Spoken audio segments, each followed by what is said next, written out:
Welcome to the Israel Bible Podcast. My name is Cindy Parker, and I am an author, speaker, and the professor of Holy Land Studies at the Israel Bible Center. I am passionate about reading the Bible in the physical, historical, and cultural context of its day. And I love having geeky conversations with people about new things. In this podcast, I'd like to invite you to join me as I sit down each week with other faculty members and guests at IBC to discover new aspects of the Bible. These are some of my favorite dialogues because as a modern audience reading an ancient text, we know that the Bible does not need to be rewritten, but it needs to be reread. Well, Yom Kippur just passed and Sukkot is about to begin. If you're celebrating these holidays, I hope your time with family and friends is deeply meaningful. It would be logical to anticipate that this episode would have something to do with the land, Sukkot, and memory, because those are all favorite subjects of mine. But I thought I would dive into the mysterious realm with a sample of a recently released roundtable talk between Dr. Yeshaya Gruber and Dr. Reed Carlson. I listened to this talk and afterwards had so many questions because my curiosity was piqued. Good thing Dr. Carlson lives in my hometown. I'm going to have to see if I can follow up with him. Anyway, the conversation was about Dr. Carlson's new book titled Unfamiliar Selves in the Hebrew Bible. It's about spiritual phenomena in the biblical world. You know, those weird stories we don't always know what to do with. And the book does not stick only to the biblical text. In fact, Dr. Carlson starts with an eclectic mix of modern examples of spiritual phenomena, including one man who was accused of murder and demon possession was used as part of his legal argument in court. So maybe we should start with why Dr. Carlson chose to use these modern examples in his theological book. I think there were maybe a few different reasons behind that eclectic mix of things.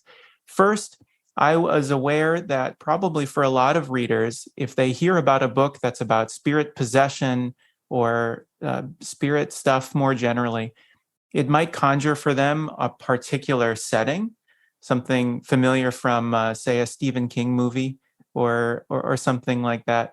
And so part of the point of the book is to kind of deconstruct that a little bit, or at least to widen it out and suggest that spirit phenomena in practice around the world today is quite diverse, and that maybe we might find some of that diversity also in the Hebrew Bible. And so in that first chapter, the murder in Connecticut, that actually is in that familiar paradigm. And so I present it almost as a kind of negative example, as, you know, if this is what you're thinking about, here are some ways in which we can see that this idea of spirit possession is constructed socially and in history, and then every chapter, there's only 5, but each of the 5 chapters begins typically with another kind of spirit phenomenon somewhere in the world, and often they're mixed in as well, and these are quite intentionally different from that opening one in the book. I want to make sure that we don't make the mistake of talking about spirit stuff in the Hebrew Bible and in Second Temple Judaism as existing on a kind of inevitable trajectory into the New Testament. And so while there are obvious influences, everything has to come from somewhere in Paul or in the Gospels that come out of early Judaism, there are things that are maybe less familiar, maybe different ways that spirits were talked about. And so there is a lot of extended interest in charismatic spirit phenomena in Scripture, probably in part driven by charismatic Christians. And that work is important to look at. But one of the things I want to bring out in the book is that not everything that I count as a spirit phenomenon might look like that. So there are different examples of spirit language that I point to where someone is using that key word ruach, but not always, in ways that articulate interesting ideas about subjectivity, about moral agency, about wisdom and knowledge, and other things that might be outside those traditional paradigms. I think maybe we need to dig into some examples. Let's start with a story that occurs at the end of Saul's life as he is with his soldiers and his sons on the top of Mount Gilboa, ready to engage the Philistines in battle. The Philistines are all gathered down below in the small little village area of Shunem. So Saul sneaks out at night and goes around enemy lines to Endor, where he finds a witch or a medium. And this is weird, right? Because Samuel shows up, and we don't always know what to do with the prophet Samuel showing up in this story, and it's all so fascinating. So for someone who studies humans and spirit phenomena, I'm very curious what Dr. Carlson will say to explain this story. And he starts by explaining a philosophical model of being human that uses the terms poorest self and buffered self. That story, because it's an extended story, and because Saul is such a fascinating kind of spirit influenced guy, he becomes kind of my parade example in the second chapter, where I kind of try to show whether or not my method has any merit. And I introduce this idea, I contrast between the porous self and the buffered self, an idea that I get from the philosopher Charles Taylor. And I suggest that with Taylor, many modern readers we've kind of been conditioned to value and valorize being a buffered self. This is a model human being, someone who is able to be literally self-possessed, right? And to keep out foreign influences, to not be affected, and so on. And Taylor suggests that in pre-modern contexts, it's not so much that they valorized the porous self instead of the buffered self. It's that they believed that the buffered self was impossible. How can you keep the world outside from affecting you? And spirit, which of course in biblical and also has the idea of breath or wind or something, you can't keep out breath. You need to breathe. And so thus you will be affected by the spirits around you, the people around you. You smell them, you inhale them. They are getting in. And so the goal is not to keep spirits out necessarily, but to manage the spirits that get in.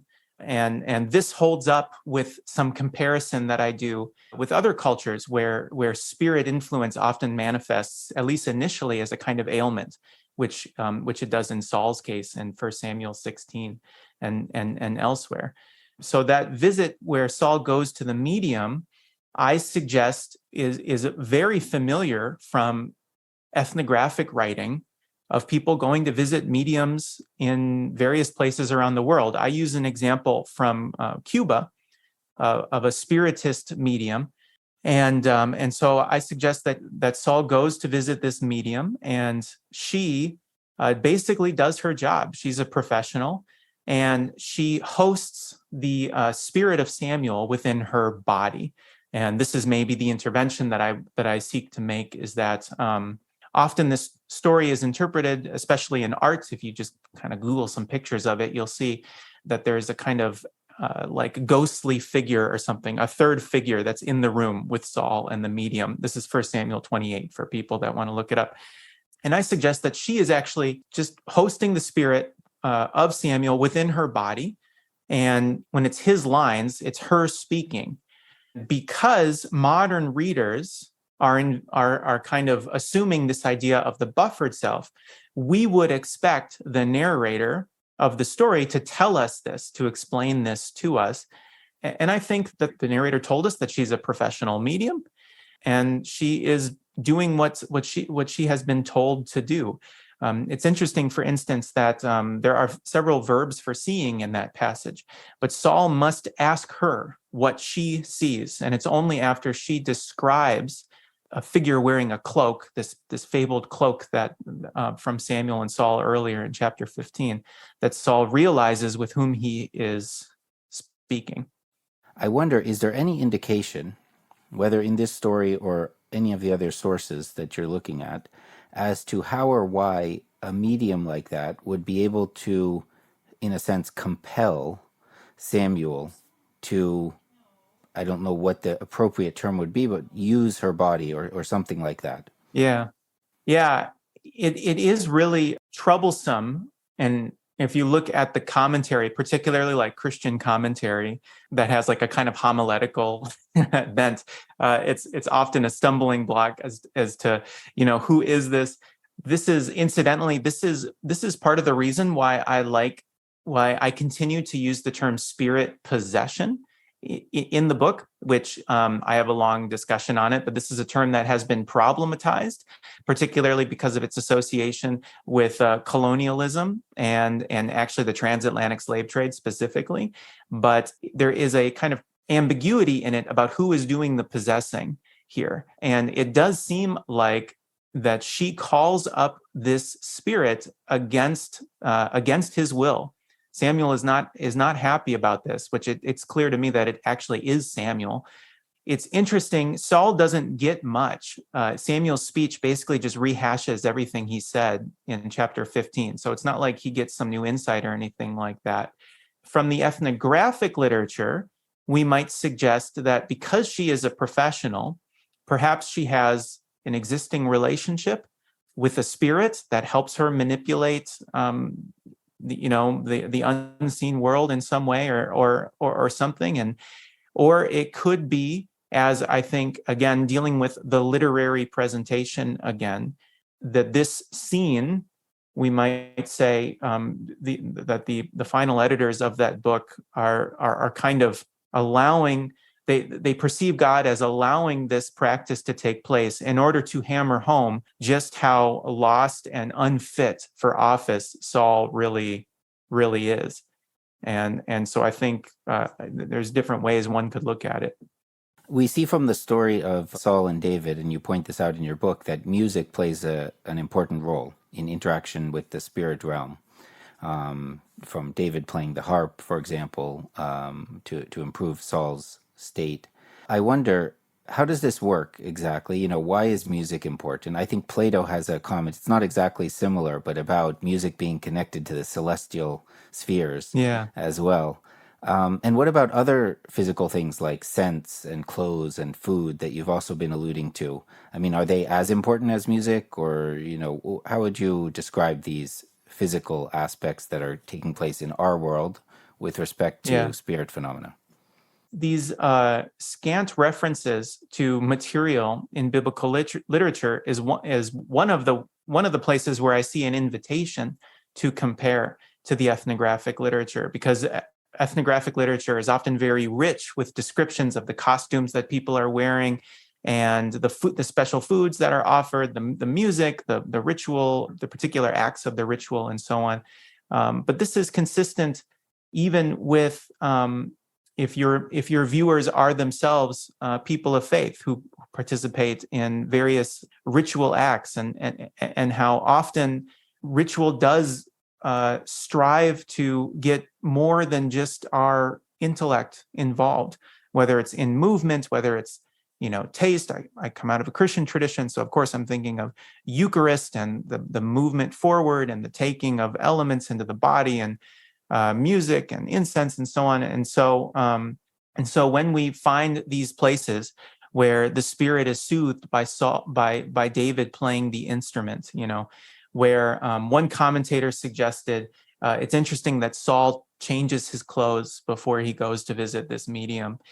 Is he going in disguise, or is it maybe part of the ritual? There is the very colorful description of Elijah and the prophets of Baal on Mount Carmel, and this too has descriptions of senses there, dancing and the very kind of visceral cutting of blood and so on. And all of these can be seen as ways of trying to. Often they're interpreted as ways of trying to evoke the deity into action, but they might be also ways of getting a person's body into the right place. Fasting, of course, is in many religions a way of preparing oneself for a kind of religious trial or religious experience. Do you know, one of the things I really love about these roundtable talks is Dr. Gruber does not shy away from asking hard questions about all the things we are all wondering about. Like, what about those instances in the Bible when someone seems sick and there's an exorcism that makes the person well? Or say someone who we in modern day might say has a psychiatric disorder, but in the ancient text, that is all associated with spirit possession.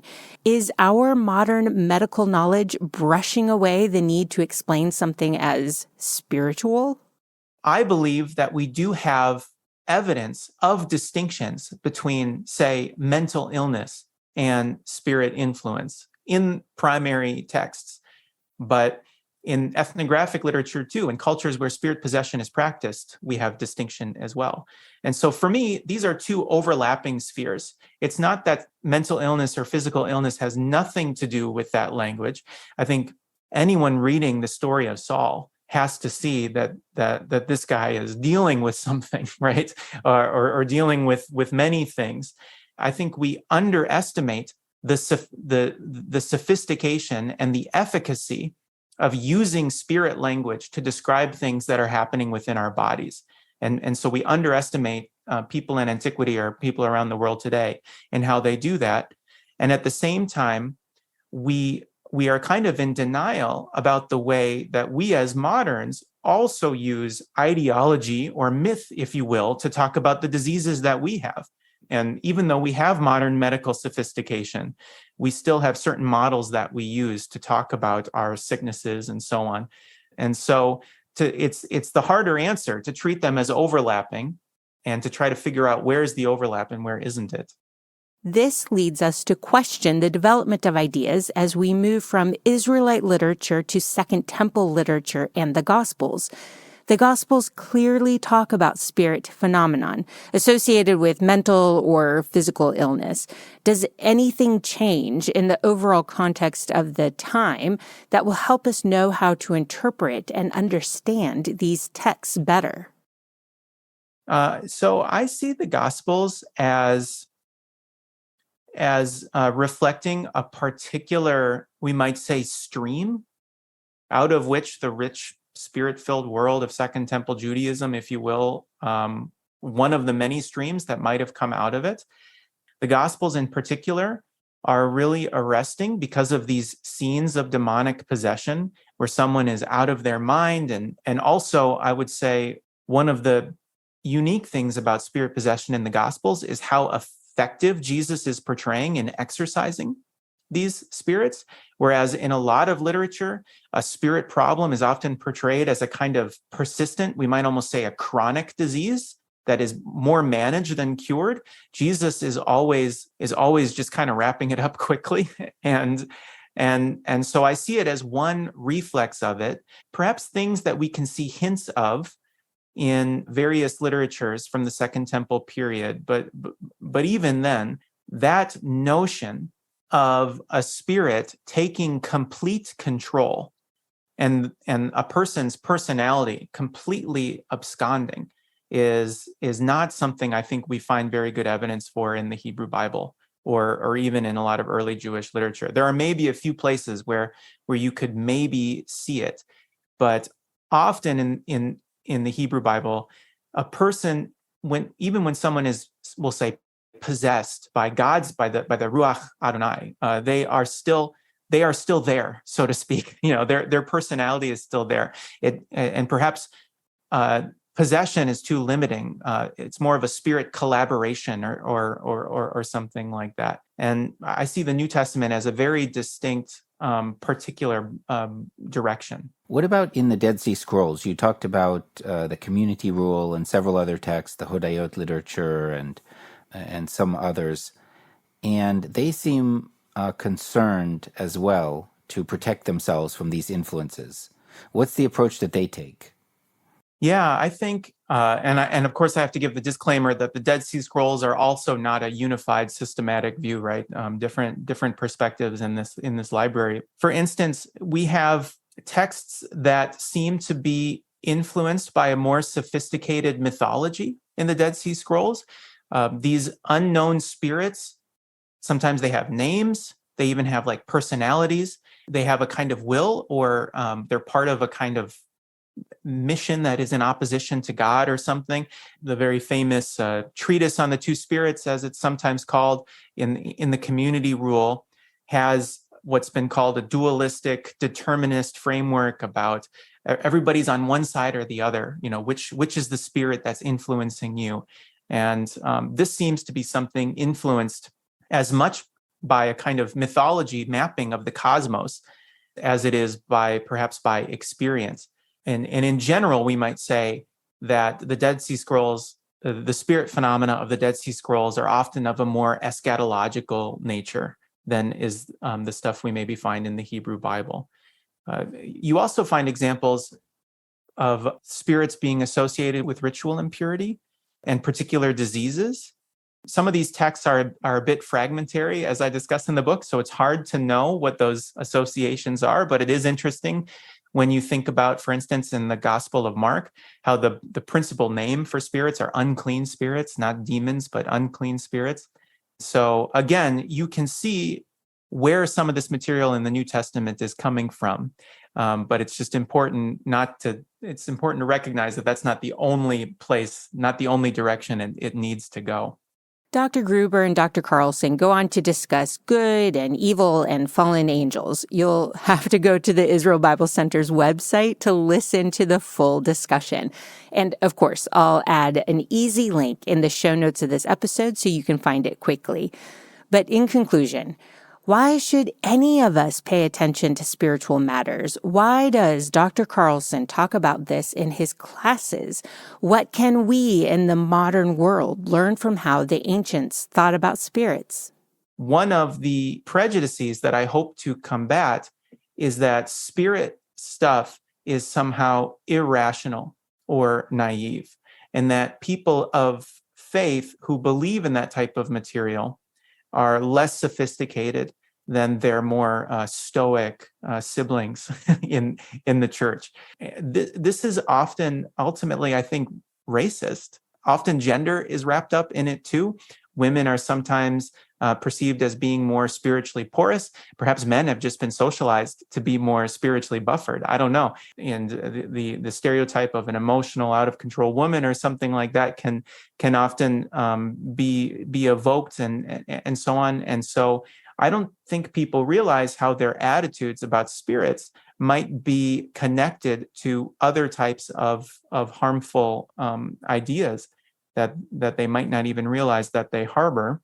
More generally, when we think about our world and patterns of migration, whereas Western rationalist influenced people have a particular sphere for understanding this material, people from the global South, religious traditions from the global South, generally speaking, often are very spiritual and invested in this type of these types of experiences and ideas. And so as our world increasingly becomes pluralistic, not just in terms of what someone's creed is, so to speak, but also just pluralistic within traditions about how best to practice, it's something that needs to be thought about and negotiated as well.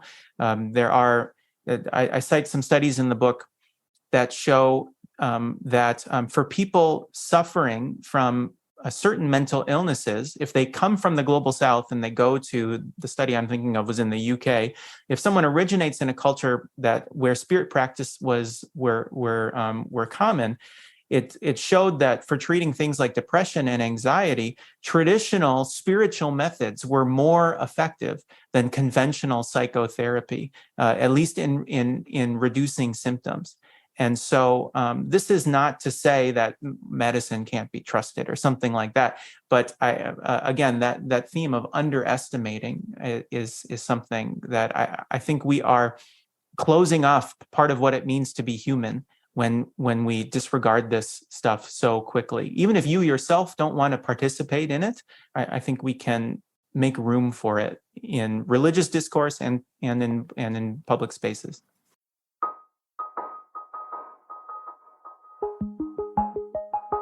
Making room in religious discourse for all the strange and wonderful questions we have, and all the twists and turns the biblical text itself will take you on if you are curious enough. See, these are the conversations I love, and thank you for being here this week with me. Next week, we're going to continue hanging out in the mysterious world, so don't miss out. Thank you to Jeremy McDonald from Mason Jar Music for doing an amazing job editing, mixing, and adding in all the good music. And thank you for hanging out with me and being curious about all things Bible related.